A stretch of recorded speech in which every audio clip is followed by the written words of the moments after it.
What if I told you the spaces we live in, the tools we use, and the cities we build aren't just evolving, they're thinking? Welcome to Tonic Talks. This isn't just another videocast, it's a movement. I'm Imad, Hanna, Associate Professor at the American University in Dubai, and we're here to explore what happens when technology meets imagination. Podcasting from Dubai, a city that doesn't just dream big, it builds big. We're inspired every day by its power to redefine what is possible. And I am Poupak Parvaresh, Assistant Professor of Interior Design at AUD. In this series, we explore how technology is reshaping not just our space, but the way we live, work, and connect. At the Center for Research, Innovation and Design, we believe the future isn't something to wait for. It's something to create. And today, we're inviting you to join us on this interesting journey. Our goal is to have meaningful conversations that connect ideas and perspectives, helping us understand how technology is transforming the way we think, live, and create. To guide us through today's conversation, we're thrilled to welcome Angelique Cecchini, Regional Manager for Steelcase Design in the Middle East. And now, when you hear Steelcase, you might think furniture, but it's so much more than that. Steelcase is a philosophy. It's about designing how we work, think, and innovate. The work goes far beyond offices. It's about reimagining spaces to shape how we collaborate, thrive, and connect. And trust me, after today, you will never look at your workspace the same way again. So, here is the big question. Can the way we design our workspaces actually change the way we live? Let's explore that together. And this is Tonic Talks. Angelique, it's such a pleasure to have you with us today. Thank you for joining us for this conversation. And you have an incredible career at Steelcase, and now you're the regional manager for Middle East. So to start, would you please tell us more about Steelcase and your role as a regional manager there? Sure, perfect. Thank you very much. And first of all, it's really a pleasure to be with you today as well. Thanks for having me. So Steelcase, I've been working with Steelcase since 12 years now, so pretty long time. So I'm based in Dubai and I'm the regional manager. So my role is really to help the Middle East team, because Steelcase is a global team, but we do have the Middle East headquarters in Dubai, to really help our clients to design better space, to help them to be more engaged and work better at the end of the day, because we spend so much time in the office, and this is really our mission. How can we create a space that really inspire people and love to come to work? Interesting. Very interesting. You see, that makes sense how we actually started introducing you, and we talked about Steelcase, and you're just now documenting this. And let us actually understand more what is your philosophy and how you approach spaces in general. Okay, so what makes us different, as you say, in Steelcase, it is that we have an inside-led company, meaning that everything we do is around the user. So before developing, as you say, we are a furniture company, but before developing the pieces of furniture, what we are doing is spending a lot of time to understand, okay, how people want to work. What are they waiting from the space, and trying to understand how we're going to work in the long term. So we do that. We spend a lot of time in terms of research and insight to, at the end of the day, provide the best solution for our clients. Well, that's so interesting. But now at the age of technology, which is the most trendy topic to talk in the profession, I would like to know how it impacts the vision of a Steelcase and the workflow inside. Yeah, it's a very good question. Yeah, as you say, it's a very hot topic. Everybody is talking about AI and what is the impact in AI in an office furniture manufacturer. So Steelcase is really embracing the involvement of the artificial intelligence. And first, what we do is really to focus on the human-centric design. Mm-hmm. And the idea is really to make the workplace more intelligent, adaptable, and sustainable. So what we do is not to embed the artificial intelligence in the product itself. It's really seeing how we can involve the artificial intelligence to shape how we design a new environment that will help people to work more effectively. So AI in Steelcase, it's really helping us to really personalize. So we talk about hyper-personalize the space and give recommendation as per the user needs. Oh, interesting. That's something that reminds you actually of the office of Autodesk in Toronto. They applied the same strategy again back in the days. I keep referring to the same concept because it stick to my mind. And for me back then it was like, you know, it's like a revolution, literally. 2016, the talk around AI was still at the beginning of its exploration, and people didn't know much about how AI can influence design. And then Autodesk dropped the bomb, and what was generative design, where you can iterate thousands of different designs for a space, and then you get to choose the one that is best suiting your needs. And they implemented this also in furniture, and then implemented also in lighting to analyze the space, how to add the light correctly and properly, enhance actually the efficiency of people working within a specific environment. And since you focus on offices, furniture, and I heard recently that you had a collaboration also with our professor here, and you worked on designing a Steelcase, the new office. Can you share with us a bit how this design can influence human psychology inside the workspace area, and how you can actually improve their creativity or improve their, I don't know really how to put it, but let's say being more productive or being more active within a space? Can really design influence this? Yeah, so what we are doing at Steelcase, we really use, I will talk about the AI, but mainly the generative AI, because this is what is really transforming and having a direct impact in terms of like we do as a designer every day, the floor place and populate floor plan.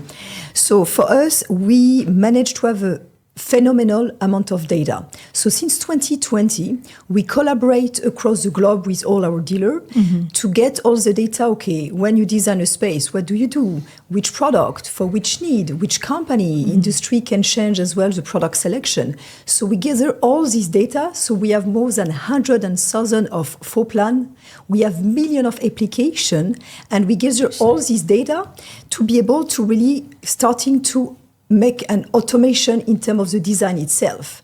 So we developed a specific tool that is called, it's going to be funny for the Dubai market because it's called D3. So what does that mean in D3? It's a data driving design. So what does that mean? In fact, this tool, we implement all the data we gather, and that is changing. So it really helps us to be on trends. We need to feed it with parameters. So for example, you will say to the system, okay, this is my floor plan. I need to design it on a conservative way, or you need to give a bit of information into the system, the number of people you need in the space, you need collaboration spaces, which kind of area, and it will generate a floor plan for you. So when you think of the life of the designer, this is amazing because it's going to gain a lot of time. So what AI is doing, because I know a lot of people is a bit scared about it. Correct. And it's like, okay, Technophobia. what is going to happen to the designer, for example? But in that case, it's just amazing because in fact, this is just going to give a kind of high-level idea, and after it will give more chance and more energy to work on the creative side of it. Bravo. That's very amazing. And is this internal bots that you are using in a Steelcase? It's for Steelcase, designed for Steelcase? Correct. So today, it's a good question. So today, these tools has been developed only for Steelcase and Steelcase dealership.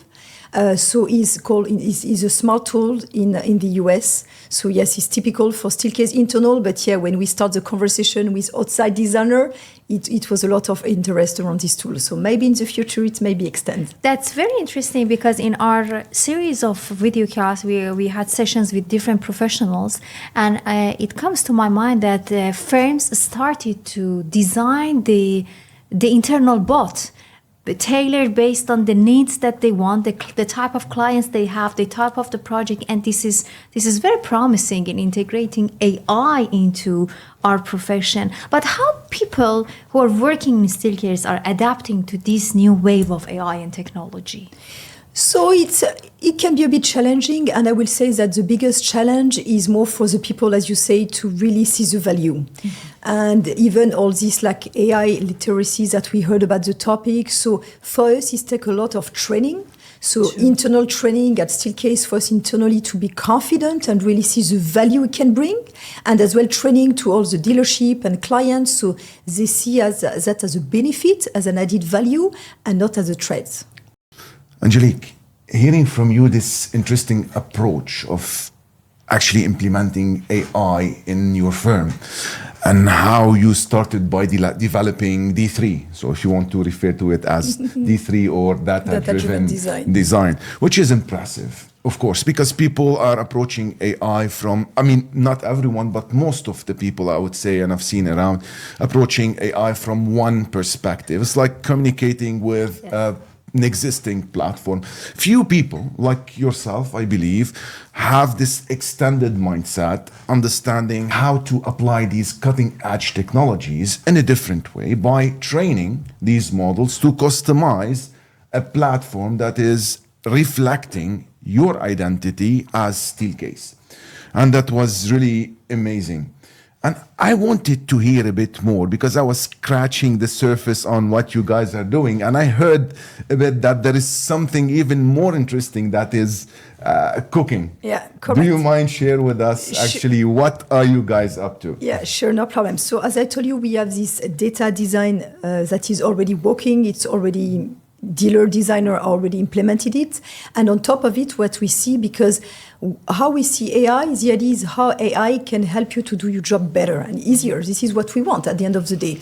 And when we discuss with all the designers, we find as well that the bottleneck was to product specification, because it's so many options in the market that it was difficult. So we say, how can we leverage as well all the data that we gather with time and bring it as an added value as well for designer? So we are doing as well, it's already live and it's already existing, what we call a product recommendation. Mm-hmm. So we are using a bit the principle of Amazon. You know, when you go on Amazon, for example, and you order, I don't know, a tablet, by default, they will offer you, okay, what about the headset? And you have the full combo. So we use a bit this approach, and we do the same with product recommendation. So as a designer, for example, if you put, I don't know, a meeting space, by default, the system is going to give you by default, okay, with this meeting space, we will recommend you to use this chair, plus this accessory, plus this power, and you will have several options. So same is to make the life easy and faster as well in terms of design. Amazing. Oh, that's amazing. I mean, does it have any other factors for this whole recommendation workflow? I mean, beside just the input of the size of the space, is it something, for example, the function might play a role in how AI might recommend? Let's say I want this function to accommodate 3 people and they are performing a specific task. Let's say, okay, it's an office, a meeting room, but it's a meeting room for a lawyer, it's a meeting room for designers. Does this other factor impact how AI will recommend the furniture or these pieces? Yeah, it's a good question. So because we gather data globally, it really helps us as well to customize, because this is our main target, is really to be able to provide a hyper-customized solution. So when you use this tool, you have this automation and they ask you parameters. So in terms of parameter, you will drive the system to say, for example, we are working on a very conservative environment. There you go. Or we want something that is like super collaborative. So by entering this parameter, by default, the system will recognize with all the data they gather, okay, we are targeting more bank, we need this more design. So it will help us as well to drive the way we design the space, you know, if it needs to be more like ergonomic shapes, more strict. So this helps us as well in terms of the parameter we put into the system. Now, hearing this, it comes to my mind that it heavily impacts your relationship with your clients to use this. How you see this relationship, and how you see clients welcoming these ideas or integrating to these softwares? So in terms of the client perspective, as I say, sometimes clients are not very, let's say, super confident, because for them, why they are scared is mainly the data protection, putting something into the space. So they're a bit scared. It's like, okay, what's going on? But when they see the result and the impact, because for us, the massive advantage is just time. I can give you an example as well, that, for example, we were working with one client, very challenging, and they come to us like, well, you need to design this building. So in terms of time, you can imagine as a designer, it's not like when we work can be like days. So with this one, we really be able to deliver faster and reiterate. And so efficient. Exactly. So we're able to come back to the client and say, okay, this is what we have done high level, and reiterate. So it really gains time for the designer itself and even for the client at the end of the day, because he's able to receive deliverable faster. Oh, that's Yeah, amazing. I mean, different iterations as well. I mean, the ideas that you can provide, you can give them like a series of samples, and then you can break it down and narrow it to actually one concept that will align with what they want, with their vision. So this way you can actually optimize the design process as well.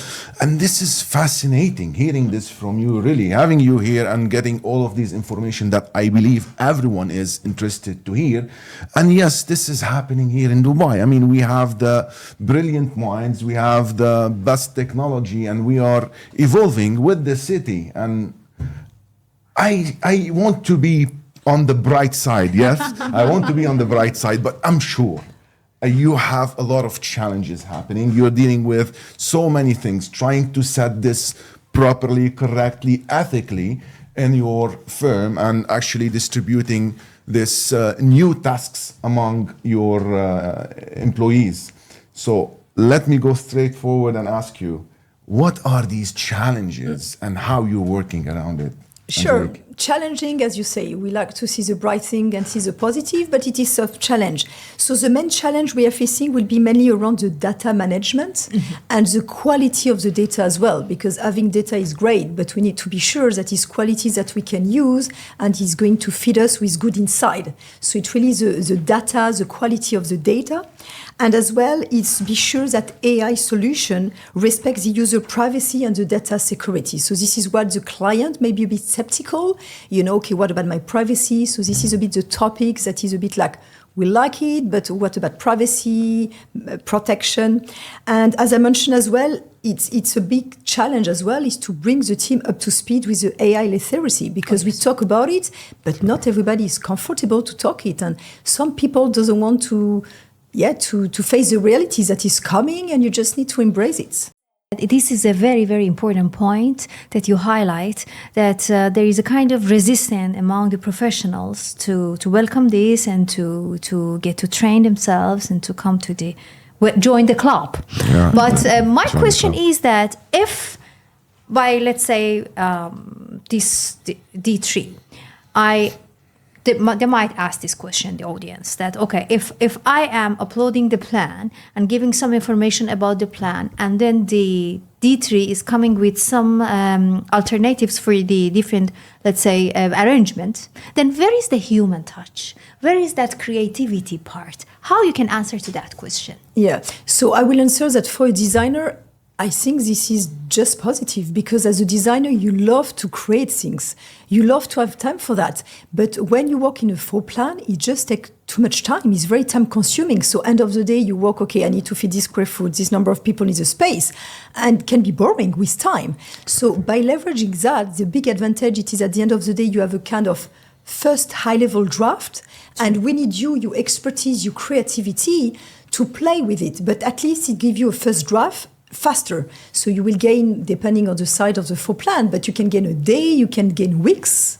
True, that's very important. Amazing, really, Angelique. The way you see it, the way you described it, it's exactly as is. And for the people out there interested in knowing, I mean, why this reflection of yours in particular? Because I'm on your side with this 100%.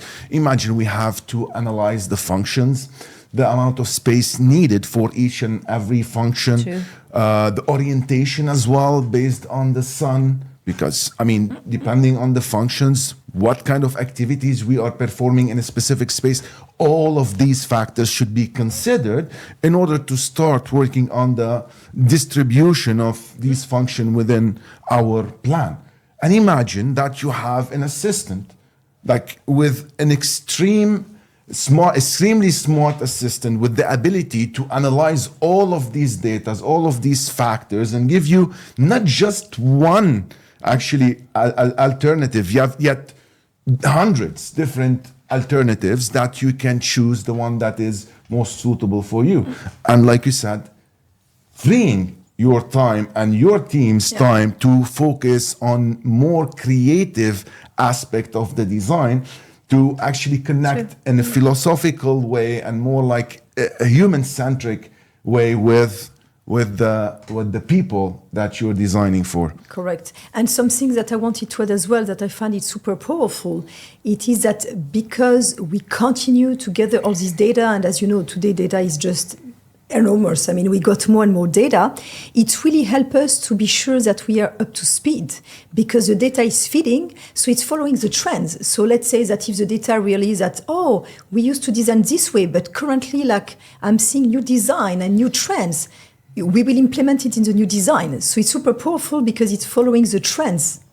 That's true. I mean, everything is, I mean, if we can automate everything, it doesn't mean that we have to, but I understand your point. Instead of starting to integrate these or forcing this to be integrated within the design, it will be like a hidden layer and smoothly playing at the background, like the basic AI recommendation when you go to YouTube, like you mentioned, or when you go even to Amazon.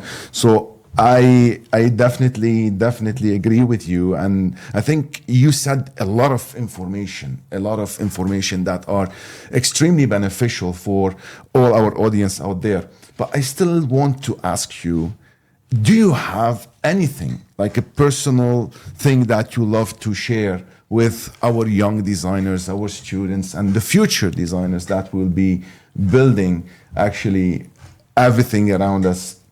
Yeah. Yes, sure, I can share something, because I believe that as a young designer, you know, coming into the industry and hearing everything happening with AR, virtual reality, artificial intelligence, because we just touched one topic in terms of technology. Like, don't be afraid, just embrace it, because AI is going to help you, to allow you to have more time in the creativity. So don't be scared about it, just embrace it and you will be okay. So, Angelique, how do you see the future of Steelcase, given these new AI technologies and trends that are coming to the market? So we see technology, and especially AI, becoming really a driving force in creating more personal spaces where we can take care of the sustainability portion as well, and adaptable workplace. So AI will really help organization make smarter decisions faster. This is really what is going to happen, and it will enable them to create a better environment. So for Steelcase, the future will involve becoming an AI, data science, and cutting-edge design to lead to shape the future design.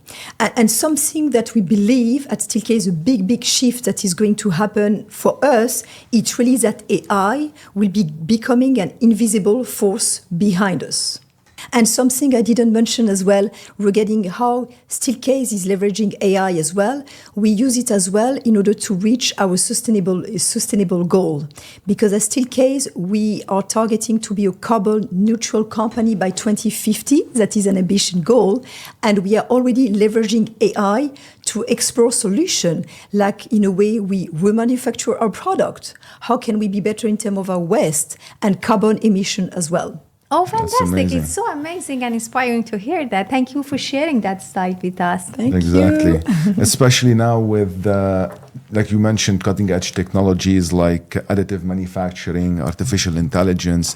So all of these combined, I think, and I know that you are ahead in the game. That's for sure. But we're looking forward to see, hopefully, part two, some of the projects that Steelcase are working on, and we get to share a bit of these innovative approach to design with our audience out there. Thank you so much. Maybe I can try to negotiate with the VP and sign an NDA to give access to these new tools for you students. Oh my goodness, that's best amazing. news. That's amazing. So we will have one here, and we will have actually we will get to invite you again, but as a guest speaker at the university, at the American University in Dubai, for sure. to share all of these brilliant information with our students as well. Thank you.